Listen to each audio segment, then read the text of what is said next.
जय माता दी। मां भगवती काली चौकी से आप सभी का हार्दिक अभिनंदन है। आज फिर से मैं एक नई वीडियो लेकर हाजिर हूँ आप सबके सामने। जैसा कि सभी जानते हैं, कल गुरु पूर्णिमा है, तो आज मैं वीडियो में गुरु के बारे में ही बात करूंगी। गुरु के बारे में बात करना मुझे बहुत बहुत अच्छा लगता है। मैं नहीं जानती आप सबको वो अच्छा लगता है या नहीं, लेकिन जो पहले गुरु महिमा की मैंने वीडियोस डाली हैं उस पे जो व्यूज आए हैं, उससे मैं ये थोड़ा सा अंदाजा लगा सकती हूँ कि सभी लोगों को वो बताई गई बात समझ में आई है और अच्छी लगी है, तभी आप सब लोगों ने रिस्पॉन्स दिया है। तो आप सबके रिस्पॉन्स के लिए बहुत बहुत धन्यवाद। मां भगवती काली चौकी निष्काम चौकी है। यहाँ पर किसी भी काम के लिए धनराशि की मांग नहीं की जाती है। इस बात से मैं हमेशा हर बार आप सबको बोलती हूँ, चाहे फेसबुक पेज से बोलूँ, चाहे इंस्टा पे बोलूँ, चाहे यहाँ यूट्यूब पे बोलूँ, सेम बात सभी को बोलती हूँ कि इस बात से आप बिल्कुल निश्चिंत रहें कि आपसे धनराशि की कोई मांग की जाएगी। कई बच्चे मेरे से ऑनलाइन पूछा की बात करते हैं। ऑनलाइन पूछा केवल बहुत दूर जहां से आना पॉसिबल नहीं है या जो फिजिकली अनफिट हैं, जो आ नहीं सकते, केवल उन्हीं लोगों को ऑनलाइन पूछा की व्यवस्था दी गई है, सुविधा दी गई है। दिल्ली में या एनसीआर में आसपास से कहीं से जिस स्टेट से डायरेक्ट दिल्ली का कनेक्शन है, जो आ सकते हैं, उनको ऑनलाइन की पूछा की सुविधा नहीं है। क्योंकि आजकल सभी लोगों को ये एक स्वाद हो गया है कि ऑनलाइन ही सब कुछ मिल जाए, घर बैठे ही सब कुछ मिल जाए। तो घर बैठे सब कुछ मिलना पॉसिबल नहीं होता है। कुछ पाने के लिए आपको कुछ कष्ट उठाना होता है, आपको खुद उठ के कहीं जाना पड़ेगा। जिस दर से आप कुछ पाना चाहते हैं, कुछ लेना चाहते हैं, वहां तक तो आपको जाना ही पड़ेगा और जाना चाहिए भी। अब कहीं मार के हॉस्पिटल, मान लो आपको जाना है, आपको कोई परेशानी है, कोई दिक्कत है, आपको हॉस्पिटल जाना है, तो आपको हॉस्पिटल जाना ही पड़ेगा। हॉस्पिटल उठ के आपके घर नहीं आएगा।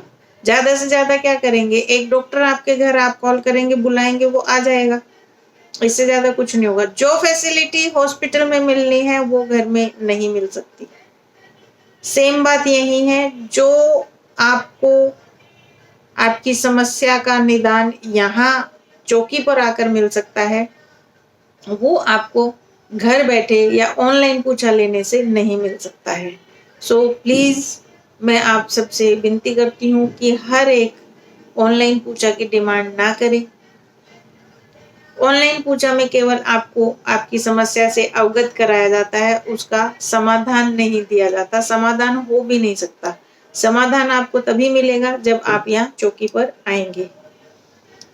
दूसरी बात, मां भगवती काली चौकी यूट्यूब चैनल ज्यादा से ज्यादा सब्सक्राइब करें, ज्यादा से ज्यादा शेयर करें अपने फ्रेंड सर्कल में, आसपास सभी जगह, या सोशल मीडिया पे आप सबके साथ शेयर कर सकते हैं।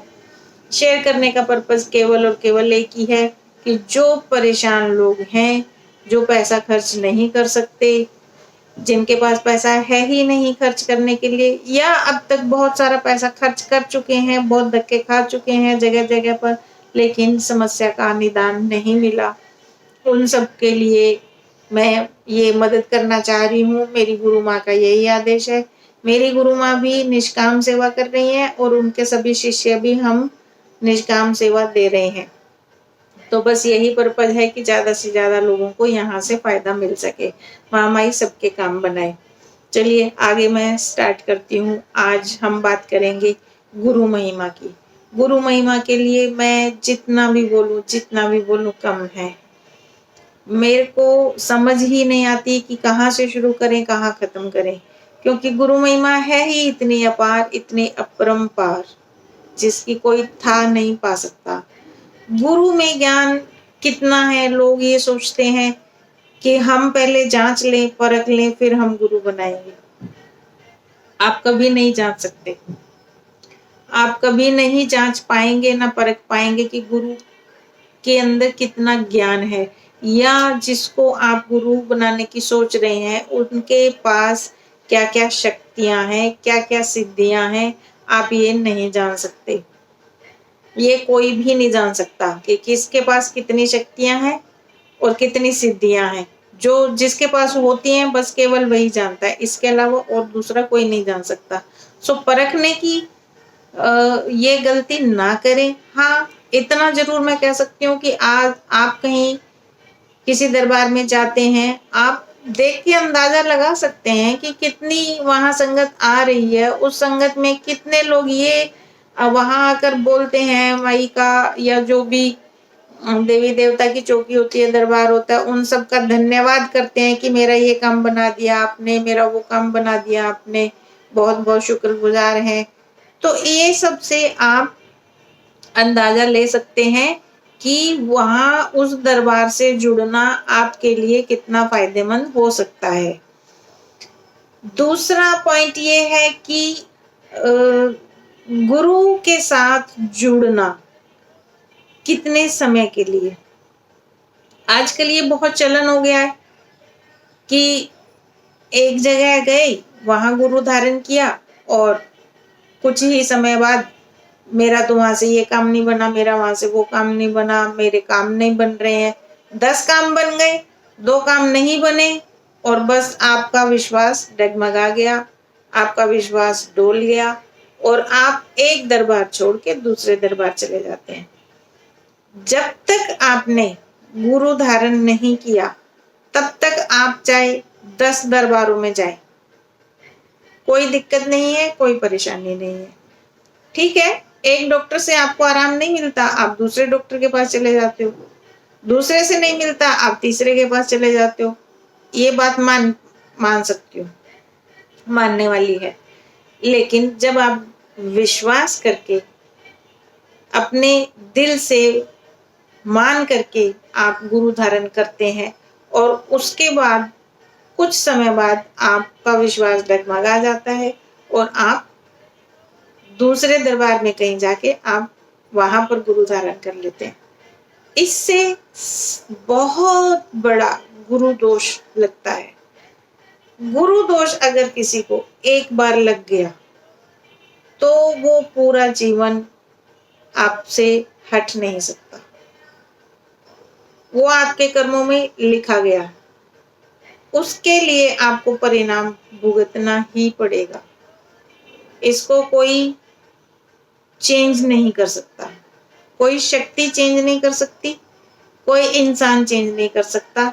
उसके बाद चाहे आप जो दूसरा गुरु बनाए, आप तीसरा गुरु बनाए, आप चौथा गुरु बनाए, कोई दूसरा कोई भी गुरु आपका कितना भी बड़ा, कितना भी पावरफुल हो, जो पहले आपके ऊपर गुरु दोष लग चुका है, उस गुरु दोष को आप जीवन पर्यंत आप उससे छूट नहीं सकते। तो सबसे मैं बार बार यही विनती करती हूँ, मैं दिल से सबको ये बोलती हूँ कि आप ये गलती ना करें। आप बेशक थोड़ा रुक के, थोड़ा लेट करके आप गुरु धारण करें, लेकिन ऐसा ना करें कि आप एक गुरु छोड़ के दूसरे गुरु के पास चले गए। ये गुरु दोष के परिणाम बहुत भयंकर होते हैं, बहुत भयंकर परिणाम होते हैं इसके, और भुगतने ही पड़ते हैं, इससे आप छूट नहीं सकते। कुछ लोगों की ये आदत होती है कि जाएंगे दरबार में जहां से काम भी हो रहे हैं, आपके काम बन रहे हैं आपके, और फिर गुरु धारण भी कर लिया आपने, उसके बाद आप दूसरी संगत से कोई अगर निंदा कर रहा है, उसी गुरु की निंदा कर रहा है, तो आप चुपचाप सुन रहे हैं। आप निंदा नहीं कर रहे, आप निंदा सुन रहे हैं चुपचाप से, ये भी गुरु दोष है, इसमें भी गुरु दोष लगता है। आप अपने गुरु के प्रति कितने वफादार हैं, ये आपको दिखाना होगा। जब कोई आपके सामने आपके गुरु के लिए कोई बुराई करता है, आपको लड़ने भिड़ने के लिए तैयार रहना चाहिए, और लड़ना चाहिए। किसके लिए? अपने गुरु के लिए। क्यों? क्योंकि गुरु ने ही आपके रास्ते खोले हैं, गुरु ही वो रास्ता बनाता है जो आपके अपने इष्ट से मिलन होगा, उनके दर्शन होंगे या उनसे बातचीत होगी। वो रास्ता कौन बना रहा है आपके लिए? गुरु बना रहे हैं। और उन्हीं गुरु की अगर आप निंदा सुन रहे हैं तो आप बराबर के भागीदार हैं, आपको भी गुरु दोष लगेगा। इसलिए ना खुद गुरु निंदा करिए, ना किसी से सुनिए। जो बोल रहा है उसी से उसको चुप करा दें कि बिल्कुल चुप हो जाओ, मेरे सामने मेरे गुरु की निंदा नहीं करना, मैं नहीं सुनूंगी। चाहे लड़ने की नौबत आए लड़ पड़ो, लेकिन गुरु निंदा नहीं सुनना। ये अगर नहीं सुनेंगे, आप गुरु निंदा नहीं सुनेंगे, तो आप अपने गुरु के भाव में जो सीढ़ियां चढ़ रहे हैं वो एक सीढ़ी और ऊपर चढ़ जाएंगे, और ये भी आपके कर्मों में लिखा जाएगा, और इसका भी परिणाम आपको मिलेगा और बहुत अच्छा मिलेगा। गुरु में ज्ञान कितना है कोई नहीं जान सकता। क्यों नहीं जान सकते? क्योंकि गुरु समुद्र है, समुद्र से भी बड़ा समुद्र है, जिसकी कितनी गहराई है, उस गहराई में कौन कौन से रत्न है, ज्ञान रूपी रत्न क्या क्या है, कोई नहीं जान सकता। जब आप गुरु धारण कर लेते हैं, आप उसके बाद भी ये चीज नहीं जान पाएंगे, बहुत जल्द नहीं जान पाएंगे कि आपके गुरु के अंदर कितना ज्ञान है, कौन कौन सी शक्तियां हैं उनके साथ, नहीं जान पाएंगे। धीरे धीरे वक्त निकलता जाएगा, आप अपने गुरु के और अधिक नजदीक होते चले जाएंगे। जैसे जैसे आप ज्यादा जाप करेंगे, जो गुरु ने आपको रास्ता बताया, जिस किसी पे कोई शक्ति है, किसी शक्ति की हाजिरी है, शक्ति आती है, लेकिन रास्ते खुले हुए नहीं है, उनके रास्ते कौन खुलवाता है? गुरु खुलवाता है ना। गुरु ही तो शक्तियों को रास्ता दिलवाते हैं, गुरु ही रास्ता खुलवाते हैं। तो गुरु के बारे में कुछ भी नेगेटिव सोचना छोड़ दें, पॉजिटिव सोचें। पॉजिटिव सोचने से आपको और ज्यादा एनर्जी मिलेगी, गुरु की तरफ से भी पावर मिलेगी, और आपकी शक्ति की जो पावर है वो पावर बढ़ेगी। जो जैसे जैसे आपके गुरु आपको बताएं, अभी आपको ये जाप करना है, अभी आपको ये जाप करना है, अभी आपको ऐसे पूजा करनी है, अभी आपको ऐसे पूजा करनी है, वो सब कौन सिखाता है? गुरु सिखाते हैं। और गुरु वही चीज बताएंगे जो आपके ऊपर जो हाजिरी है, ये आपके ऊपर जो शक्ति है, उस शक्ति का क्या आदेश है, वो क्या चाहते हैं, किस तरीके से चाहते हैं, वही गुरु आपको करवाएंगे। इसलिए गुरु जो रास्ता बताते हैं उसी रास्ते पे चलिए, और 1 बाय 1 स्टेप्स ऊपर चढ़ते चले जाएंगे। जब आप इस लेवल तक आ जाएंगे, गुरु के इस लेवल तक खड़े होने से लेवल नहीं बनेगा कि गुरु के बराबर में खड़े हो गए तो लेवल नहीं बनेगा। गुरु के यहाँ तक आने का लेवल ज्ञान से है, सिद्धियों से है। गुरु के 1 बाय 1 स्टेप और ऊपर चढ़ना और नजदीक आना, गुरु की बिल्कुल जो नजदीकियां बनानी है आपने गुरु से, वो मंत्र जाप से बनानी है। कद से बराबरी नहीं होती है। गुरु और शिष्य के बीच में जो रिश्ता है वो केवल ज्ञान का रिश्ता है, केवल और केवल ज्ञान का रिश्ता है। ज्ञान बढ़ाइए, गुरु के सानिध्य में आकर अपना ज्ञान बढ़ाइए, अपनी शक्तियों के प्रति जागरूक हो जाएं। आपकी शक्तियों को क्या पसंद है, क्या नहीं पसंद है, उनको क्या डिमांड है कि आप क्या जाप करें, कैसे उनकी और अधिक पावर अपने अंदर आत्मसात कर पाए। जब तक आप अपने आप को गुरु के चरणों से जोड़ करके नहीं देखेंगे, तब तक आप ना तो गुरु के द्वारा दिया गया ज्ञान आत्मसात कर सकते हैं, और गुरु के दिए गए ज्ञान को आत्मसात नहीं कर पाएंगे तो आपके साथ जो शक्ति है उनका ज्ञान तो 1% भी आपके अंदर नहीं जा सकता। शक्तियां गुरु के बिना नहीं चलती हैं, शक्तियां गुरु के बिना नहीं चलती हैं। जिन लोगों के साथ शक्तियां हैं, जिनको एहसास है कि हमारे साथ ये शक्ति है या हमारे साथ वो शक्ति चल रही है, या मैं उस शक्ति का जो पूजा पाठ करता हूँ, जो मेरे इष्ट हैं उनकी मैं इतनी पूजा पाठ करता हूँ या करती हूँ, और उसके बाद मेरे को ये अनुभव होते हैं। इट मीन्स अगर आप पूजा करते हैं, जाप करते हैं और आपको कुछ अनुभव होते हैं, इट मीन्स वो शक्ति आपके साथ है। समझे? इसका मतलब है वो शक्ति आपके साथ है। तो उस शक्ति से क्या ज्ञान आपने अर्जित करना है, वो सबका रास्ता भी गुरु ही दिखाते हैं। गुरु बिना ज्ञान नहीं है। ये बिल्कुल परफेक्ट बात है कि गुरु के बिना ज्ञान नहीं है। रास्ते भी गुरु खुलवाएंगे, ज्ञान भी गुरु देंगे। तो हमें ही बिल्कुल नीचे, धरती के नीचे, गुरु के चरणों के नीचे होकर रहना है। उसी से ही हमारा कल्याण है, उसी से ही हमारा कल्याण है। हर गुरु अपने शिष्य से उतना ही प्यार करता है। हर गुरु अपने शिष्य को वो सारा ज्ञान देना चाहता है, लेकिन सामने शिष्य में कैपेसिटी क्या है, उसकी इच्छा कितनी है, उसके अंदर कितनी ज्यादा इस चीज की लगन है कि मैं गुरु से और अर्जित करूं, और ज्ञान अर्जित करूं, और ज्ञान अर्जित करूं।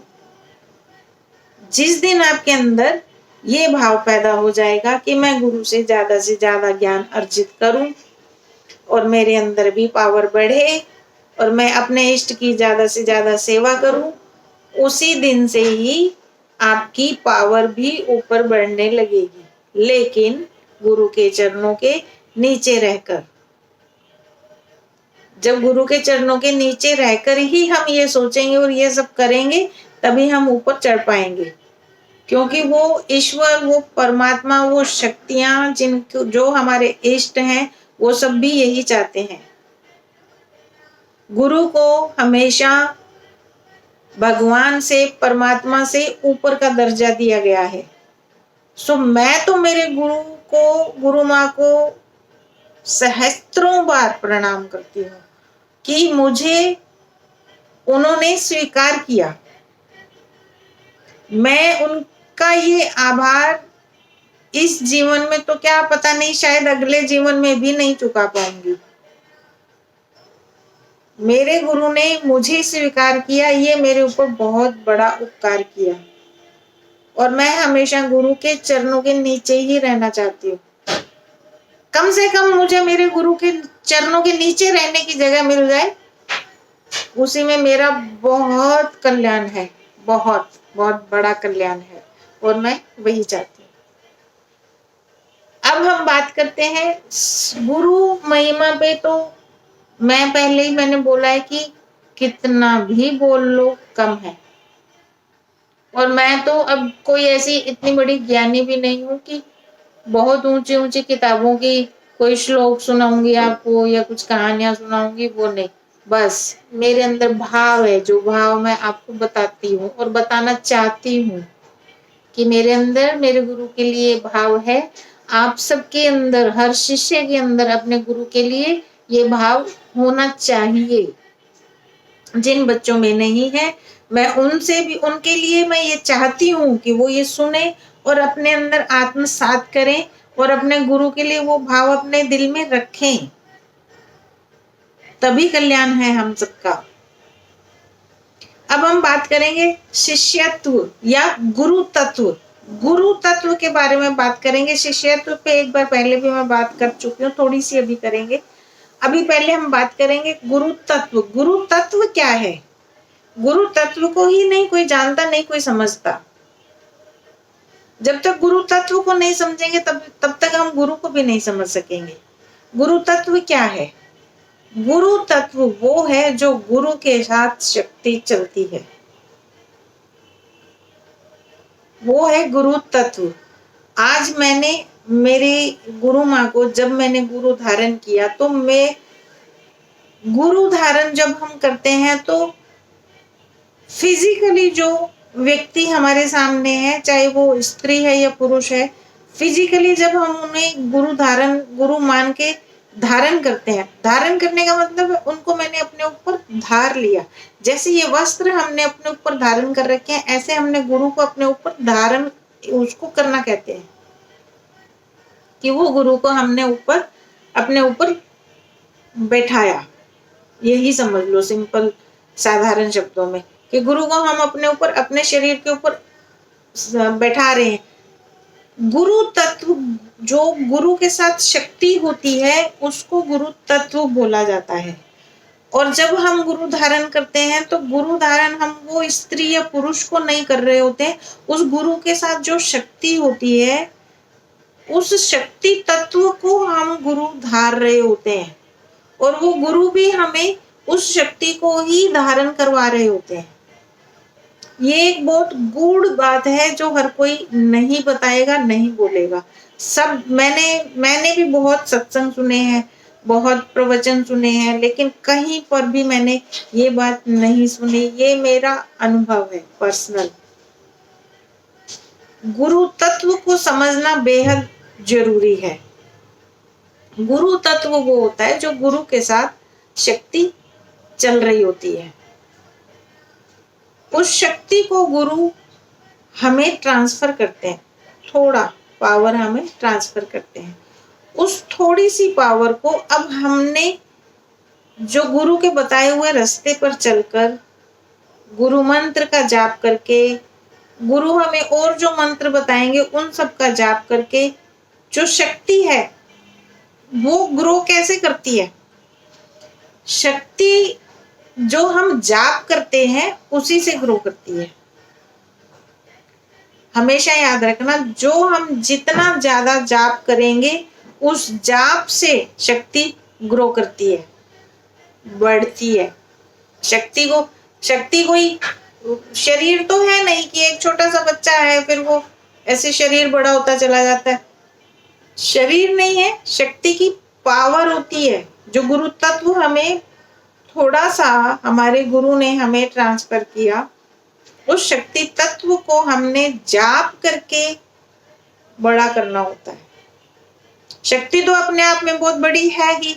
अब कुछ ज्ञानी तो यही बोलेंगे कि शक्ति तो शक्ति है, शक्ति तो बड़ी है, उसको क्या बड़ा करना है। और हम कौन होते हैं उन्हें बड़ा करने वाले? हम कोई नहीं होते हैं उनको बड़ा करने वाले। जो पावर हमें इतनी दी गई है वो पावर का भोजन है जाप। उस पावर का भोजन है जाप, और वो जाप हम जितना ज्यादा जाप करेंगे वो पावर उतनी अधिक बड़ी विशाल होती चली जाएगी। हमारे लिए शक्ति तो अपने आप में विशाल है ही, हमारे लिए वो शक्ति विशाल होगी।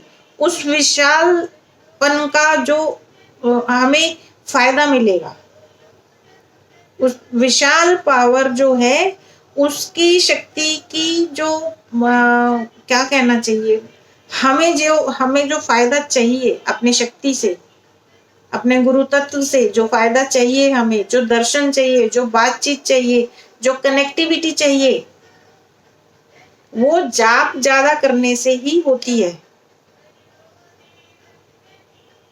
अब तो समझ में आ गया होगा। तो जितना ज्यादा जाप करेंगे उतना ज्यादा उस गुरु तत्व शक्ति को बल मिलेगा, भोजन मिलेगा, और उससे वो और बड़ा बड़ा बड़ा हमारे लिए, हमने जाप के द्वारा उस शक्ति को बड़ा विशाल करना है। ये हमारा फर्ज है गुरु के प्रति और गुरु तत्व के प्रति, दोनों की प्रति हमारा ये फर्ज है, ये हमारी ड्यूटी है कि हमें ये करना चाहिए। तभी हमें फायदा मिल सकेगा, तभी हमें वो गुरु धारण करने का भी फायदा मिल सकेगा, नहीं तो नहीं मिलेगा। अगर जाप नहीं करेंगे, यूं ही मस्ती में घूमते फिरते रहेंगे, जी गुरु धारण कर लिया, गुरु धारण कर लिया, और थोड़े दिनों बाद बोलेंगे हमारा तो कुछ हुआ ही नहीं, हमारी तो कुछ प्रोग्रेस ही नहीं होती। कैसे होगी भैया? जब जाप नहीं करोगे तो कैसे होगी? जाप करना मस्ट है भक्ति की लाइन में। भगत बनना चाहते हो, भक्त नहीं बनना चाहते हो तो जाप करना मस्ट है। इसलिए गुरु को धारण करना भी मस्ट है, और जब गुरु को धारण करेंगे तो शक्ति के साथ हमारी कनेक्टिविटी बनेगी। वीडियो काफी लंबी हो गई है, अभी यहीं विश्राम देते हैं। मेरी गुरु माँ को सहस्त्रों सहस्त्रों प्रणाम है मेरी तरफ से। बस मेरी गुरु माँ का प्यार और मेरी माई रानी का प्यार मेरे साथ ऐसे ही बना रहे, ऐसे ही संगत आती रहे, संगत के सारे काम बनते रहे। यही मेरी विनती है। गुरु पूर्णिमा की आप सभी को बहुत बहुत बहुत शुभकामनाएं। जय माता दी।